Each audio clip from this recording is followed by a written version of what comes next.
নমস্কাৰ, পুনৰ এটা নতুন ভিডিঅ'লৈ সকলোকে স্বাগতম জনাইছো। প্ৰতি বছৰে অসমত বাৰিষা কালত ভয়াৱহ বানপানী হয়। প্ৰতিবাৰে ৰাজ্যখনত বানপানীয়ে শ শ কোটি টকা ক্ষয় কৰে। মানুহ মৃত্যু মুখত পৰে, জীৱ-জন্তু মৃত্যু মুখত পৰে, ঘৰ বাৰী সকলো ৰাস্তা পথ উটুৱাই লৈ যায় বানপানীয়ে। ইয়াৰ পাছতো অলপো গুৰুত্ব নাই অসমৰ বানপানীৰ সমস্যাক লৈ কেন্দ্ৰীয় চৰকাৰৰ।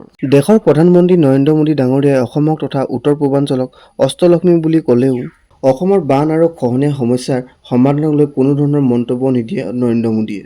তাৰ উপৰি কেন্দ্ৰীয় গৃহমন্ত্ৰী অমিত শ্বাহে টুলুঙা মন্তব্য কৰি অসমত বান সমস্যাৰ সমাধানৰ বাবে উত্তৰ পূৰ্বাঞ্চলত 50টা বৃহৎ পুখুৰী খন্দাৰ কথা উল্লেখ কৰিলে। নিৰ্বাচনৰ সময়ত 4-5 বাৰকৈ অসমত আহি নিৰ্বাচনৰ প্ৰচাৰ চলাব পৰা প্ৰধানমন্ত্ৰীয়ে 2024 বৰ্ষৰ অসমৰ ভয়ানক বানপানীৰ বিষয়ে এক চেনেলত দুটামান কথা লিখিয়েই দুখ সামৰিলে।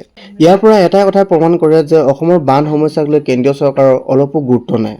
কেন্দ্ৰীয় ৰাজ্যৰ দপ্তৰৰ মন্ত্ৰী নিত্যানন্দ ৰায়ে প্ৰকাশ কৰা অনুসৰি যোৱা 5 বছৰত ৰাজ্যখনে বান সমস্যাৰ বাবে কেন্দ্ৰীয় চৰকাৰৰ পৰা মুঠ 8,393.98 কোটি টকা বিচাৰিছিল। কিন্তু আশ্চৰ্যজনকভাৱে অসমে মাত্ৰ 205 কোটি টকাহে পালে। ইয়াৰ পাছত 2019-20 বিত্তীয় বৰ্ষত অসমত বান ভূমিস্খলনৰ বাবে ৰাজ্য চৰকাৰে 3,239 কোটি টকা বিচাৰিছিল। ইয়াৰ বিপৰীতে উচ্চ পৰ্যায়ৰ কমিটিয়ে 616.63 কোটি টকা অনুমোদন জনায়। কিন্তু তাৰ পিছতো অসমক কেন্দ্ৰীয় চৰকাৰে এটকাও নিদিলে।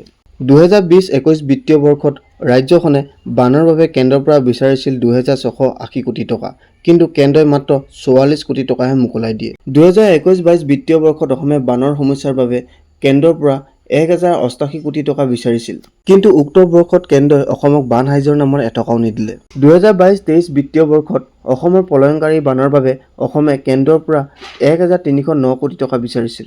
ইয়াৰে পাছত অৱশ্যে কেন্দ্ৰই 160 কোটি টকা মোকলাই দিছিল অসমৰ বানৰ বাবে। অৱশেষত 2023-24 বিত্তীয় বৰ্ষৰ বানে অসমক বাৰুকৈয়ে ক্ষতিগ্ৰস্ত কৰাৰ পাছত অসমে কেন্দ্ৰৰ পৰা মাত্ৰ 117 কোটি টকা বিচাৰিছিল, কিন্তু উচ্চ পৰ্যায়ৰ কমিটিয়ে অনুমোদন জনায় 73 কোটি টকাহে। কিন্তু আজিলৈকে উক্ত ধনৰাশি মোকলাই দিয়া নাই কেন্দ্ৰই।